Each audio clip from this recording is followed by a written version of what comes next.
Good morning viewers, मैं राकेश कुमार आज फिर से आपके साथ जुड़ा हूँ अपने इंजीनियरिंग ड्राइंग के क्लास में एक अगले टॉपिक के साथ। तो हमारा जो टॉपिक चल रहा था बच्चों वो था ड्राइंग इंस्ट्रूमेंट। क्या टॉपिक था? Drawing instrument.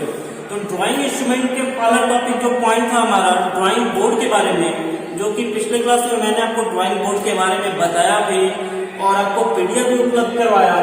तो आज का जो हमारा टॉपिक है वो है टी स्क्वायर। तो टी स्क्वायर आज मेरा टॉपिक है बच्चों। तो टी स्क्वायर में आज पढ़ाने जा रहा हूँ। तो इससे पहले मैं आपको पिछले क्लास में इसका पीडीएफ भी अपलोड करवाया था, ताकि उस पीडीएफ को आप डाउनलोड करें। डाउनलोड करके आप भी पढ़ें और पढ़कर कुछ तो जरूर समझ में आया होगा। इसलिए मैं पहले आपको पीडीएफ इसलिए उपलब्ध करवा देता हूँ ताकि आप कुछ पढ़े हुए रहेंगे। तो आज जो मैं क्लास में डिस्कस करने जाऊंगा वो आपको बेहतर समझ में आए। ठीक है, तो आज का जो हमारा टॉपिक है कौन सा है? T square. तो टी स्क्वायर आप देख पा रहे हो बच्चों, ये बोर्ड पे जो हमने फिगर बनाया है ये टी स्क्वायर का फिगर है। टी स्क्वायर से हम लोग यूज क्या करते हैं इंजीनियरिंग ड्राइंग में? टी स्क्वायर का क्या काम है, टी स्क्वायर कैसे बना हुआ होता है, किस किस साइज में उपलब्ध होता है, कैसे प्रयोग करते हैं टी स्क्वायर का, उसके बारे में आज हम लोग जानेंगे। तो सबसे पहले हम जानते हैं बच्चों टी स्क्वायर के बारे में।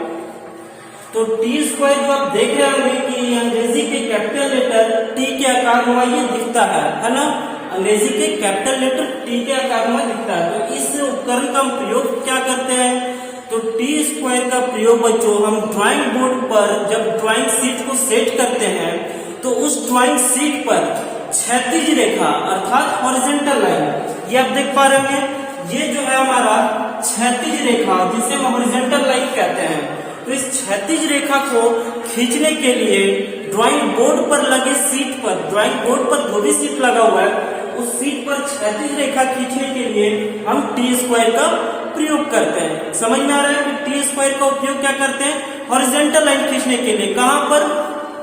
जिस ड्राइंग बोर्ड पर सीट लगा हुआ हो, है ना? तो ड्राइंग बोर्ड पर जब सीट लगा हुआ होता है तो उस पर हम क्षैतिज रेखा टी स्क्वायर के माध्यम से खींचते हैं। तो अब हम जानते हैं कि टी स्क्वायर होता है किस चीज का बना?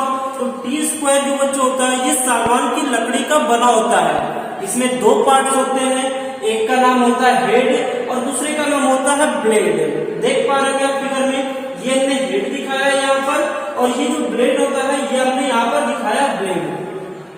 ये आपका लकड़ी का बना हुआ या प्लास्टिक का, ट्रांसपेरेंट प्लास्टिक का बना हुआ होता है ना? तो अब इसके पार्ट्स के बारे में हम जान रहे हैं कि ये जो हमारा हेड है और ये जो हमारा ब्लेड है। क्लियर है? देख पा रहे होंगे कि ब्लेड के ऊपरी सतह पर आप देख रहे होंगे जो ऊपरी पोर्शन है, यानी कि यहाँ पर मैंने आपको दिखाने की कोशिश किया है। यहाँ पर आप टी स्क्वायर के पार्ट्स का नाम देख रहे हैं, हेड, कार्यकारी एज जिसे हम वर्किंग एज भी कहते हैं, और ये ब्लेड है और ये स्टॉक है जो कि साइड में यहाँ पर है। इसका प्रयोग अब हम कैसे करते हैं? तो आप ये देख पा रहे होंगे, मैंने यहाँ पे आपको दिखाने का कोशिश किया है ताकि आपको ड्राइंग बोर्ड पर टी स्क्वायर हम कैसे सेट करके यूज करते हैं उसके बारे में अब जानकारी मिलेगी। तो टी स्क्वायर आप देख रहे होंगे कि एक स्टॉक के साथ ब्लेड सेट किया हुआ होता है जो कि आपका क्लिप यानी कि पिन या स्क्रू भी कह सकते हैं। इस स्क्रू के माध्यम से इस हेड को ब्लेड के साथ जोड़ा जाता है। कितने डिग्री के एंगल पर? 90 डिग्री के एंगल पर। क्लियर है? यानी इस ब्लेड को स्टॉक पे या हेड पे एक पिन के सहारे जोड़ दिया जाता है 90 डिग्री के एंगल पर और इसी के माध्यम से हम कोई भी हॉरिजॉन्टल लाइन अपने ड्राइंग बोर्ड पर खींचते हैं। अब आप इसके बारे में जानेंगे तो इसके ऊपरी सतह पर आप देख पा रहे होंगे जो कि वर्किंग एज जो है हमारा ब्लेड का वर्किंग एज है। इस पे एक एबोनाइट की पट्टी लगी होती है काले रंग की। क्या होता है? ये टी स्क्वायर का जो ब्लेड का जो ऊपरी सतह जिसको हम वर्किंग एज कहते हैं उस पे काले रंग की एबोनाइट की पट्टी लगी होती है। उस पट्टी के सहारे हम पेंसिल को चलाते हैं। ये टी स्क्वायर जो आजकल लोग ट्रांसपेरेंट भी यूज करते हैं। तो ट्रांसपेरेंट यूज करने का कारण क्या होता है बच्चों? कि ट्रांसपेरेंट यूज करने से हम टी स्क्वायर के माध्यम से जो भी हॉरिजॉन्टल लाइन खींचते जाते हैं, एक हॉरिजॉन्टल लाइन खींचे, दूसरा खींचे, तीसरा हॉरिजॉन्टल लाइन खींचे, तो लकड़ी के बने होने के कारण हमारा नीचे का जो लाइन खींचा हुआ होता है वो लाइन हमारा टी स्क्वायर से भाग जाता है। है ना, जो कि हमारा सिर्फ ऊपर का ही लाइन दिख पाता है। तो ट्रांसपेरेंट इसीलिए यूज किया जाता है क्योंकि ट्रांसपेरेंट से हमारा जो भी लाइन खींचा गया है और जो मैं खींचने वाला हूँ, दोनों लाइन हमारा आसानी पूर्वक ट्रांसपेरेंट के माध्यम से दिख पाता है। तो आप समझ पा रहे हैं कि टी स्क्वायर को हम प्लास्टिक का भी बना होता है, लकड़ी का भी बना होता है और सेल्यूलोइड का भी बना होता है। इसमें दो भाग होते हैं, एक हेड और दूसरा ब्लेड। ऊपर में जो हमारा ब्लेड के ऊपरी भाग को हम कार्यकारी एज कहते हैं, जिसे हम वर्किंग एज भी कहते हैं। ये हमारा ब्लेड हो गया और यहाँ पर आप देख पा रहे हैं एक होल किया हुआ है, ये आप देख पा रहे हैं होल किया हुआ है। इसको हम ड्राइंग बोर्ड पर क्लिपिंग करने के लिए उस होल को किया हुआ रहता है, जो कि हमें हॉरिजॉन्टल लाइन खींचने के लिए अपने हेड को हम ड्राइंग बोर्ड का, यहाँ पर आप देख पा रहे हैं ड्राइंग बोर्ड की कार्यकारी एज, ये जो हमारा बोर्ड, जो मैंने पिछले क्लास में आपको बोर्ड के बारे में बताया था, तो ये भी मैंने आपको बताया होगा कि ड्राइंग बोर्ड के बाएं सिरे पर जो हमारा क्या होता है, एबोनी बना होता है। क्या बना होता है? एबोनी, जिस पर हमारा टी स्क्वायर सेट किया जाता है। तो अब आप देख पा रहे हैं टी स्क्वायर और ड्राइंग बोर्ड दोनों का कॉम्बिनेशन करके मैं दिखा रहा हूँ कि टी स्क्वायर वाकई में सेट कैसे होता है। क्योंकि आज आप नए बच्चे हो तो आप टी स्क्वायर को देखे नहीं होंगे या ड्राइंग बोर्ड के साथ टी स्क्वायर का प्रयोग नहीं किए होंगे। तो आज मैं आपको क्लियर करूंगा कि ड्राइंग बोर्ड के साथ टी स्क्वायर का प्रयोग हम कैसे करते हैं।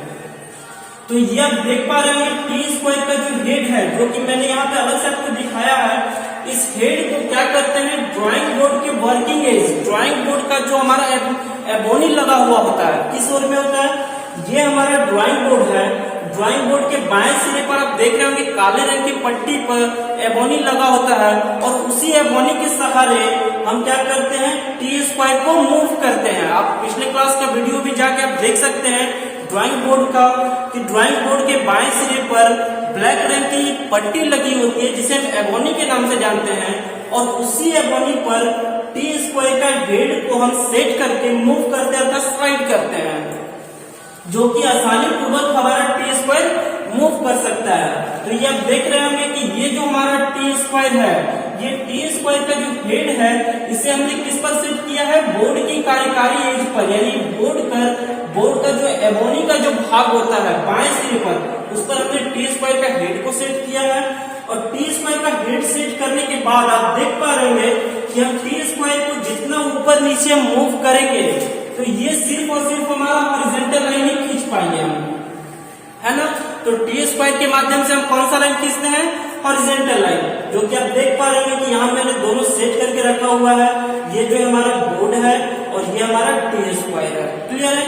यहाँ पर जो आप होल देख रहे हैं, है ना, इस होल पर हम क्या करते हैं बच्चों की, जिस ऊंचाई पर हमें टी स्क्वायर के माध्यम से हमें हॉरिजॉन्टल लाइन खींचना होता है, उसी ऊंचाई पे हम यहाँ पर एक पेन लगाकर इसको फोल्ड कर देते हैं ताकि हमारा एक्यूरेसी बिल्कुल बनी रहे, क्लियर है। अब आप देख पा रहे हैं कि ये दोनों जो पार्ट्स होता है, ब्लेड और हेड आप देख रहे होंगे कि लकड़ी या प्लास्टिक का बना होता है। ये जो ऊपर वाला भाग है जिसे हम यहाँ पर दिखाए हैं कार्यकारी एज, आप देख पा रहे होंगे कि यहाँ पर मैंने अलग कलर से डार्क किया है। क्यों? क्योंकि यहाँ पर काले रंग की एबोनाइट की शीट लगी होती है जिसके सहारे से हम पेंसिल को चलाते हैं। क्लियर हो रहा है कि टी स्क्वायर के ऊपर के हेड पर काले रंग की एबोनाइट की पट्टी लगी होती है और उसी पट्टी के सहारे हम अपने पेंसिल को चलाते हैं, क्लियर है।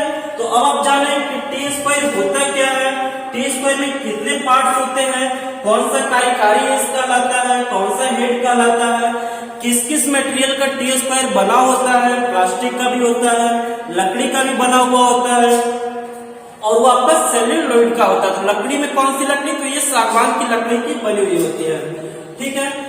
अब हम बात करते हैं कि टी स्क्वायर को कितने वर्गों में विभक्त किया गया। जिस प्रकार ड्राइंग बोर्ड का मैंने आपको बताया था कि ड्राइंग बोर्ड को भी 4 साइज में विभक्त किया गया है, D0, D1, D2 और D3। तो ये इसका डिजिग्नेशन हो गया, क्योंकि हम ड्राइंग बोर्ड का जो भी हमारा साइज होता था बच्चों, वो लंबाई, चौड़ाई और मोटाई होता था। तो हम कभी भी ड्राइंग बोर्ड को पहचानेंगे या खरीदने जाएंगे तो कोई जरूरी नहीं है कि हम उसका लंबाई, चौड़ाई और मोटाई बताकर ही खरीदे, हम उसके डेजिग्नेशन को बताकर भी हम उसकी पहचान कर सकते हैं। जैसे ड्राइंग बोर्ड का D0, D1, D2 और D3। ठीक उसी प्रकार आप देख पा रहे हैं कि टी स्क्वायर का भी डेजिग्नेशन पद दिया हुआ है, जो कि इसका एक नाम कहलाता है।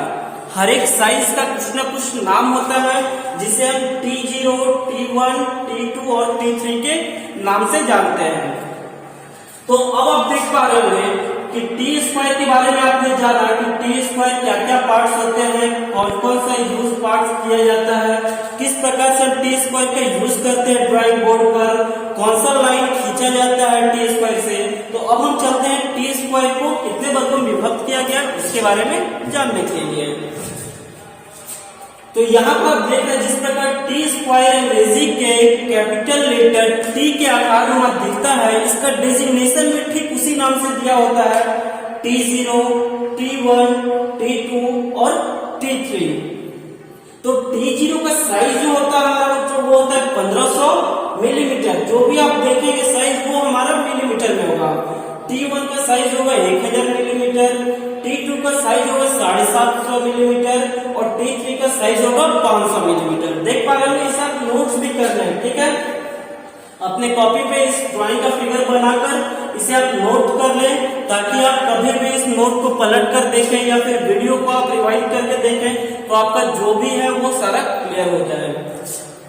तो अब हम बात करते हैं कि ये तो हमने लंबाई देखा कि टी स्क्वायर का जो हमारा लंबाई होता है 1500, 1000, 750 और 500, ठीक है।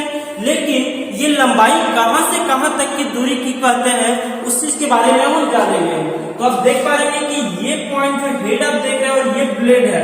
तो यहाँ पर मैंने आपको दिखाया है कि ब्लेड का जो अंत का पॉइंट होता है और हेड से जो स्टार्टिंग पॉइंट आप देख पा रहे हैं, जो कि मैंने यहाँ से हिट किया, यहाँ से ये पॉइंट तक की दूरी आप देख पा रहे हैं यहाँ पर।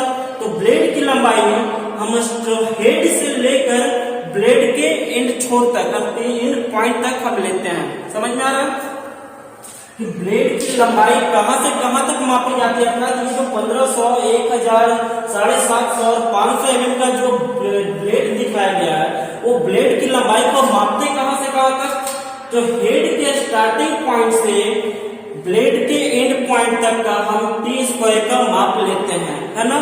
और उसी माप के आधार पर आपका टी स्क्वायर का माप को दर्शाया गया है। तो आशा करता हूं कि आपको इस क्लास अच्छे से समझ में आ रहा हो, जो कि टी स्क्वायर होता क्या है, उसका प्रयोग कैसे करते हैं, कहां पर यूज होता है, किस मटेरियल से बना होता है, कितने साइज में उपलब्ध होता है, कौन सा लाइन हम टी स्क्वायर के माध्यम से लेते हैं। तो आज का क्लास हमारा बच्चों यहीं तक होगा। नेक्स्ट क्लास में मिलूंगा नेक्स्ट टॉपिक के साथ। और एक बात कि अगर आपको इस क्लास में कहीं पर भी समझने में अगर दिक्कत हुई हो या ना समझ पाए हो तो हमारे कमेंट बॉक्स के सेक्शन में जरूर कमेंट करें, ताकि मैं नेक्स्ट क्लास में उस कंफ्यूजन को क्लियर कर सकूं। क्लियर है? तो आज का क्लास हमारा यहीं तक हुआ। नेक्स्ट क्लास में मिलता हूँ नेक्स्ट ड्राइंग के साथ। धन्यवाद।